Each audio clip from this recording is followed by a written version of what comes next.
How to set the PHP version per domain using cPanel. Log into your cPanel account. You will be on this page. Scroll down to the Software section and click on the Multi-PHP Manager icon. Scroll down to the bottom of the page. Here you can see the list of different domains along with the PHP version being used by each domain. Now click on the checkbox to select that domain for which you want to set the PHP version. Now click to open the drop-down list of PHP version and select the appropriate PHP version.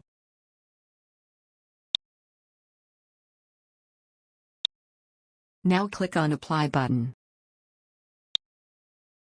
Notice that the PHP version of the selected domain has been set to the selected PHP version.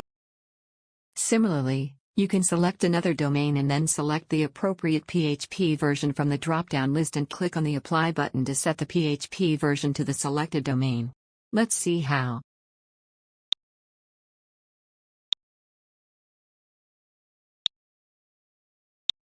Notice that the selected PHP version has been applied to the selected domain. Now both the domains using different PHP versions. Thank you for watching.